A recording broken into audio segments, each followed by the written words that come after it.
জিয়া পরিবারকে অবমাননা ও মানহানির বিপক্ষে কড়া হুঁশিয়ারি দিয়েছেন জাতীয়তাবাদী আইনজীবী নেতারা। একটি হত্যাকাণ্ড নিয়ে ধোঁয়াশা সৃষ্টি করে বিএনপিকে বিতর্কিত করা হচ্ছে বলে অভিযোগ করেন তারা। সুপ্রিম কোর্টের বার ভবনে জাতীয়তাবাদী আইনজীবী ফোরামের সদস্য ফর্ম বিতরণ অনুষ্ঠানে ষড়যন্ত্রকারীদের প্রতিহতের আহ্বানও জানানো হয়। বিস্তারিত শাকের আরজু রিপোর্টে। শেকড় থেকে শিখরে। দুপুরে সুপ্রিম কোর্টে আইনজীবী সমিতির ভবনে জাতীয়তাবাদী আইনজীবী ফোরামের সদস্য সংগ্রহ কর্মসূচির উদ্বোধনী অনুষ্ঠান। ফর্ম বিতরণী কর্মসূচিতে জাতীয়তাবাদী আইনজীবী ফোরামের নেতারা অনুপ্রবেশ ঠেকাতে একমত পোষণ করেন। তারা বলেন, বিএনপিকে বিতর্কিত করার অপচেষ্টা চলছে। অন্যায় করেন যারা, তারা আবার পদত্যাগ চায়। তারেক রহমান কি ক্ষমতা অধিষ্ঠিত আছে? রাস্তা রাস্তায় ঘুরে বলে যে নির্বাচন আমরা প্রতিহত করব। আর এই নির্বাচনের দাবি হচ্ছে দেশের প্রাণের, মানুষের প্রাণের দাবি।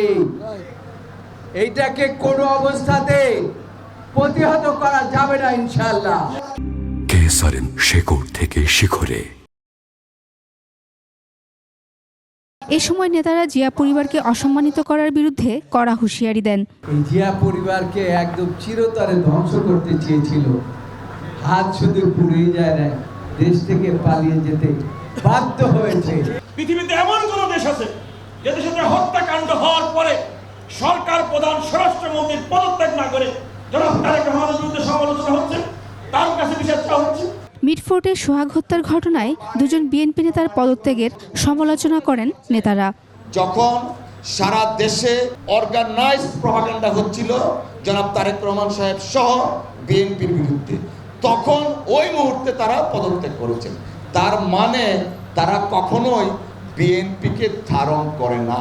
ছদ্মবেশে 15 বছর তারা সুরেন্দ্রের দোষ ছিল, বা 15 বছর তারা বিএনপি সমর্থন করতো, কিন্তু সেফ ছিল। তাদের ব্যাপারে কিন্তু খেয়াল রাখবেন আপনারা। এ সময় জুলাই ঘোষণাপত্রে জাতীয়তাবাদী আইনজীবী ফোরামের অবদানের স্বীকৃতিও দাবি করেন তারা। শাকের আরজু, 21 টেলিভিশন, ঢাকা।